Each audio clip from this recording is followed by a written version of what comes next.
সামান্তা কই যাও? ভার্সিটিতে? আমি কই যাই বা না যাই তা জেনে তোমার কি দরকার? কি বলো? ছোটবেলা থেকে এক এলাকায় আছি, একসাথে স্কুলে পড়েছি। তাছাড়া তোমার খোঁজ খবর নেওয়া তো আমার একটা দায়িত্ব। দেখো, রাস্তায় দাঁড়িয়ে এলাকার বখাটের ছেলেদের মতো একদম হ্যাংলামো করবা না। দেখো, তুমি কিন্তু খুব ভালো করে জানো আমি এলাকার সবচেয়ে ব্রিলিয়ান্ট ভালো ছাত্র। তাছাড়া সাদাসিধাভাবে চলি, আর আমার এলাকায় কিন্তু কোনো বদনাম নেই। তারপর তুমি কেন এভাবে কথা বলো আমার সাথে? কেন বলছি জানো না? তোমাকে না অনেকবার বলেছি আমার পিছন পিছন ঘুরবা না। এইসব আমার একদম পছন্দ না। আমি জানি। আমি কেন? তুমি তো পৃথিবীর কোনো পুরুষকেই পছন্দ করো না। কিন্তু তোমার কিন্তু মনে রাখা উচিত তুমি কোনো পুরুষের সন্তান, আবার কোনো না কোনো পুরুষের বোন। ভবিষ্যতে তুমি তো কোনো পুরুষের বউ হবা। শোনো রাফি, বাবার ভাই হচ্ছে আলাদা বিষয়। আমি বাবার ভাই ছাড়া পৃথিবীতে কোনো পুরুষকে বিশ্বাস করি না। দেখছো না সমাজে কি চলছে? 4-5 বছরের বাচ্চারাও রেহাই পাচ্ছে না রেপ থেকে। কোনো নারী সমাজে পুরুষদের কাছ থেকে নিরাপদে নয়। কিন্তু ভালোবাসায় তো আর সে ভয় নেই, কারণ ভালোবাসার মানুষ তার প্রিয় মানুষটিকে নিরাপদে আগলে রাখে বুকের মাঝে। তাই না? বুকে আগলে রাখে নাকি বুকে জড়িয়ে ধরে উষ্ণতা খুঁজে? আজকাল ভালোবাসার নোংরামি ছাড়া কিচ্ছু নেই। আজকে ভালোবাসা, কালকে রুম ডেট, তারপর দিন ব্রেকআপ। সামান্তা, আমি তো অন্য পুরুষদের মতো না। আমি সেই স্কুল জীবন থেকে তোমাকে ভালোবাসি। আর তুমি বিশ্বাস করো, আমি তুমি ছাড়া অন্য কোনো মেয়েদের দিকে তাকাইও না। আমি কি 24 ঘন্টা তোমার সাথে থাকি যে তুমি কোথায় যাও, কি করো না করো সেগুলো খোঁজ খবর আমার কাছে থাকবে?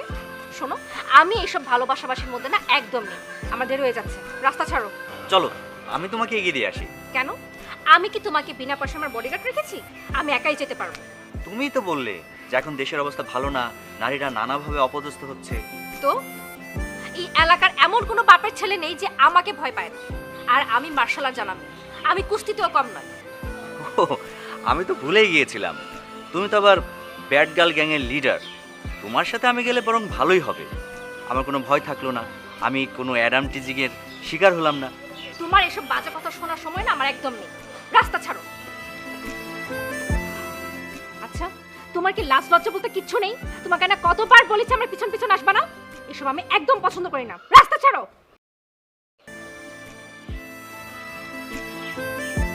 আবারও সামনে এসে দাঁড়াইছো? যাও আমার সামনে থেকে, এখন যাও। Get lost, stupid.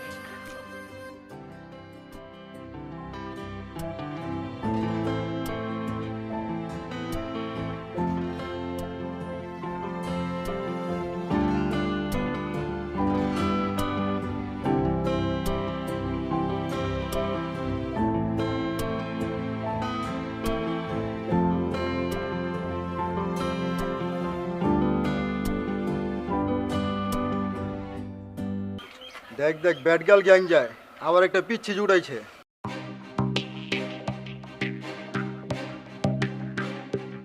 এই যে ভাইয়া, পিচ্ছে কাকে বললেন? আপনি জানেন যে আমি অনার্স ফার্স্ট ইয়ার পড়ি? ফার্স্ট ইয়ারে পড়ো আর লাস্ট ইয়ারে পড়ো, তাতে কি বড় হয়ে গেছো? দেখা তো মনে হয় 1.5 ফুটি। এই তোদের সাহস তো কম না? আমাদের গ্যাংয়ের নতুন মেম্বারের সাথে ফাইজলামি করতেছস? সামান্তা শুনলে হাড্ডি গুড়া গুড়া করে সার বানায় গাছে দিবে। আইছে আমার লেডি গ্যাং। সামান্তাকে এই এলাকার মাস্টার নাকি যে ওরা আমরা ডরায় চলতে হইব?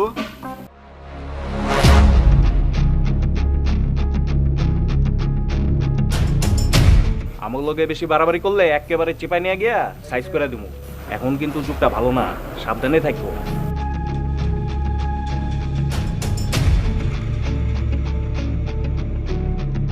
কে সাবধানে চলবে? কার ডরে? সামান্তা দেখ না, এই দুইটা পোলা কোন সময় থেকে হয়ে যাচ্ছে লাগে উল্টাপাল্টা কথা বলতেছে। তোমার কথাই বলে, ওরা বলে তোমাকে নাকি ডরায় না, ওরা নাকি ব্যাড গার্ল টিমকে মাগনায় জিগায় না। আবার বলে বেশি বাড়াবাড়ি করলে চিপাই নিয়ে সাইজ করে দিবে। ও তাই নাকি? আমি তো চিপাই সাইজ করি না, আমি ওপেন সাইজ করি। দেখো, মাইয়া মানুষের মতো থাকো। আমি ওর লগে হ্যাডাম দেখাইলে মাইর তো খাই ভাই, ইজ্জত লইয়া বোনাস হিসেবে বাড়ি ফিরতে পারবা না। তাই না? দেখি কে কার ইজ্জত নিতে পারে।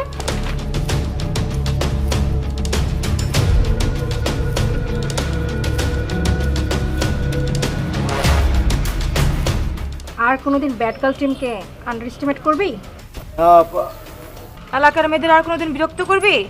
মেয়ে মানুষ তো দূরের কথা, ফিমেল পশু পাখিরও আর বিরক্ত করবো না। যা এবার ভাগ, আর এই এলাকার সব ছেলেদেরকে বলে দিবি ব্যাড গার্ল টিমের রাজত্ব এই এলাকায় চলবে। এলাকার কোনো পোলাপান যেন নাক গলাতে না আসে। আচ্ছা আপা যাই। আপা না, বল আম্মা। আমি না পিচ্ছি, তাই আমাকে আম্মা বলে স্বীকার করবি আমি পিচ্ছি না। হ আম্মা, আপনি পিছি না, আপনি অনেক বড়, আপনি আমার আম্মার চাইতেও বড়। আসি আম্মা জান, আসসালামু আলাইকুম। লিজা, এই মেয়েটাকে ওরে তো কখনো এলাকায় দেখিনি। ওর নাম মোহনা, আমাদের ভার্সিটিতেই পড়ে। একটু সমস্যা আছে, তাই আমাদের সহায়তা চাই আর কি। হয়েছে কি আপু, ঠিক আছে, তোমার এখন কিছু বলতে হবে না, হোস্টেলে চলো, তারপর বাকি কথা শুনবো। চল, আমার অনেক ক্ষুধা লাগছে।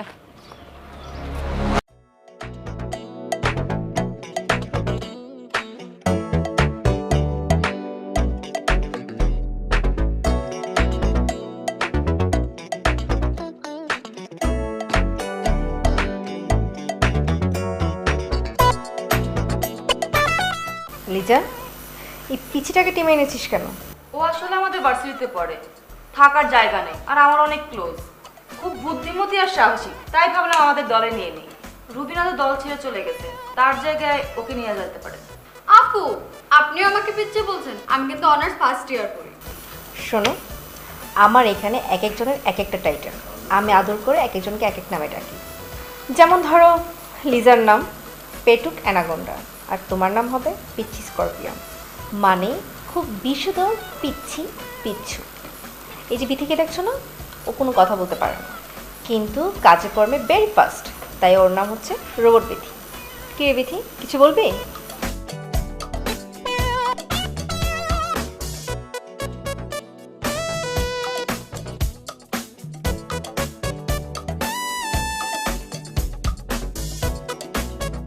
লিজা, আমার দলের নিয়ম নীতি সব কিছু ওকে বুঝিয়ে দিয়েছিস তো?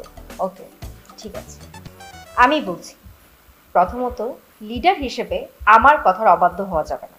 দ্বিতীয়ত, ব্যাড গার্লস একটা পুরুষ বিদ্বেষী টিম, তাই কোনো পুরুষের সাথে সম্পর্ক রাখা যাবে না, শুধুমাত্র আপন ভাই আর বাবা ছাড়া।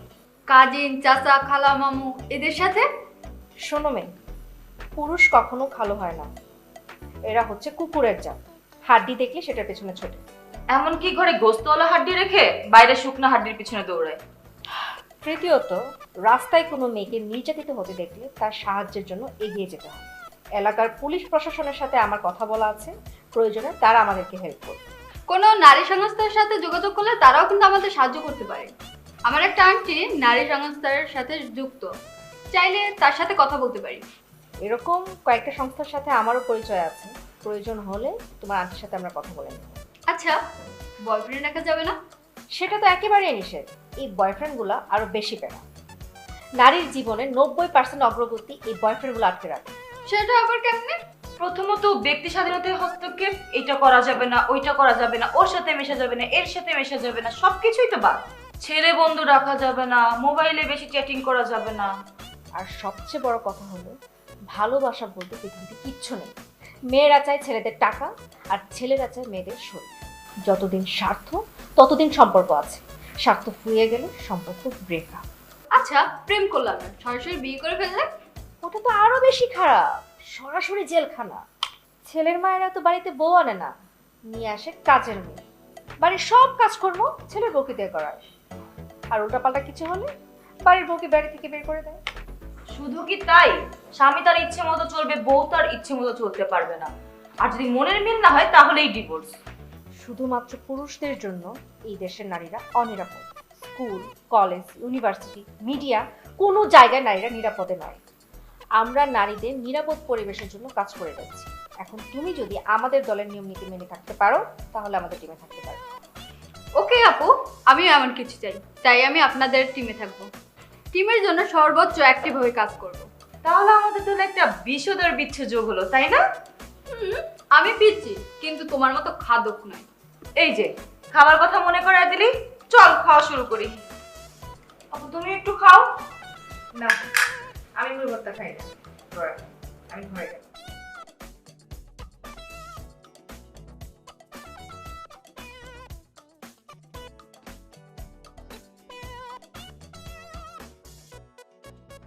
সামান্তে দাঁড়াও, তোমার সাথে আমার কিছু কথা আছে। আমার সাথে কিসের কথা? ও, প্রেম প্রীতির ভাঙা রেকর্ড তো? কতবার বলেছি আমার সামনে এসব কথা বলবে না। সামান্তা, আমি কোন দিক থেকে অযোগ্য বলো? আমি কি দেখতে খারাপ, নাকি আমার চরিত্র খারাপ? আমি কি গরিব? আমার আমার কোন দিক থেকে কমতি আছে তুমি বলো? তুমি যা বলেছো সবই সত্যি। আমি এটাও জানি এই জগতে তোমার মতো ছেলে হাজার একটা খুঁজে পাওয়া যাবে না, কিন্তু আমি তোমাকে কখনো মেনে নিতে পারবো না। কিন্তু কেন? প্রবলেমটা কোথায়? আমি কোনো পুরুষ জাতকে বিশ্বাস করি না। আমার বাবা আমার মায়ের সাথে যা আচরণ করেছে, ছোটবেলা থেকে তা দেখতে দেখতে পুরুষ জাতের প্রতি আমার ঘৃণা ধরে গেছে। সামান্তা প্লিজ, সব পুরুষ এক হয় না। সব এক। লোহা লোহাই আর স্বর্ণ স্বর্ণই। লোহার কাজ যেমন স্বর্ণের মতো হয় না, তেমন স্বর্ণের কাজও না লোহার মতো হয় না। সামান্তা, তুমি আসলে একটা ভুল আইডিওলজি নিয়ে চলছো।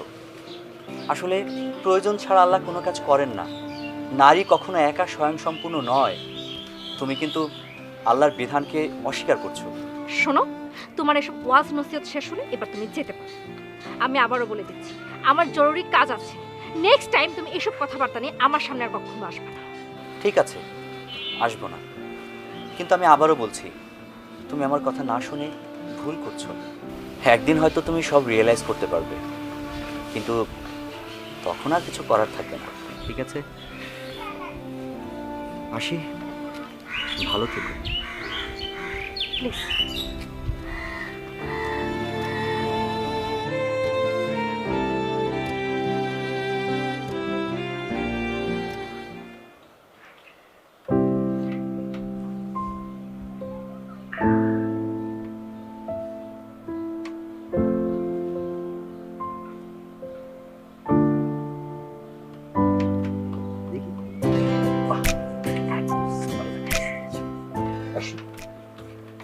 এটা তোমার জন্য, বুঝছো? পছন্দ হয়েছে? Thank you. দেখো,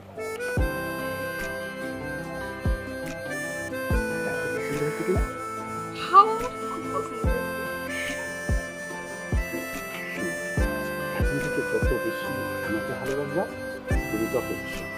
বুঝতে পেরেছো? আমি তো তোমাকে এই মোহনা? সবটাই ভালোবাসি। কি ব্যাপার, পার্কে বসে কি করছিস? আর উনি কে?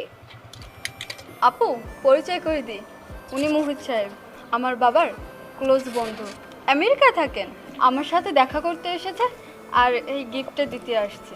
কিন্তু আমাদের তো নিয়ম ছিল বাবার ভাই ছাড়া কারোর সাথে মেলামেশা করা যাবে না। শোনো মেয়ে, মোহন আমার মেয়ে না হলেও আমার মেয়ের মতো। একদম ছোটবেলা থেকে ওকে আমি কোলে পিঠে করে মানুষ করেছি। ওর বাবা আমার খুব ঘনিষ্ঠ বন্ধু, থাকতাম একই বিল্ডিংয়ে। ও তো সারাক্ষণ আমার বাড়িতেই থাকতো, আর ও ওর বাবার চেয়ে আমাকেই বেশি ভালোবাসতো, তাই না রে মা? হ্যাঁ, এও অনেক সময় হয়, কিন্তু আজকাল সুগার ডেডি আবিষ্কার হওয়াতে কোনটা যে আঙ্কেল আর কোনটা যে সুগার ডেডি সেটাই বোঝা মুশকিল। আজকালের মেয়েরাও সামান্য গিফটের জন্য বাপের বয়সী মানুষের সাথে ফষ্টি নষ্টি করে বেড়ায়। দেখো লিজা, আমাকে ওই কাতার ফেলবা না। আঙ্কেল আমেরিকা থেকে এসেছেন, আমার জন্য একটা গিফট নিয়ে এসেছেন, আর আমি তো এটা চাইনি। হ্যাঁ, ও তো আমার কাছে কিছু চাইনি, আমি নিজে থেকে দিয়েছি। বাপ মা মরা মেয়ে, ওর সব দায়িত্ব তো আমারই নেওয়া উচিত, তাই না? কিন্তু বিদেশ থাকি বলে তেমন কিছু করতে পারিনি। যতটুকু করা সম্ভব করার চেষ্টা করি, কিন্তু তোমরা বিষয়টা এমন বাজেভাবে নেবে এটা আসলে আমি ভাবতে পারিনি। ছি ছি ছি। সরি আঙ্কেল, আসলে এই যুগের পুরুষরা এত বেশি রুচিহীন হয়ে গেছে যে আমাদের কাউকে বিশ্বাস হয় না। যাকে দেখি তাকেই খারাপ মনে হয়। কিছু মনে করবেন না। যাই হোক, আমি একটু সুবা আপুর কাছে যাচ্ছি রুবিনার কেসের ব্যাপারে। তোরা কি কেউ যাবি? না রে, আঙ্কেল এত বছর পরে এসেছেন, তাছাড়া দুপুর হয়ে গেছে, একসাথে লাঞ্চ করব। তোরা যা। আমিও যেতে পারবো না রে, আমার একটু কাজ আছে। ঠিক আছে, তোরা যখন কেউই যাবি না, আমি একাই যাই তাহলে। তোরা থাক, তোরা তোদের কাজ শেষ কর, বিকেল হোস্টেলে দেখা হবে।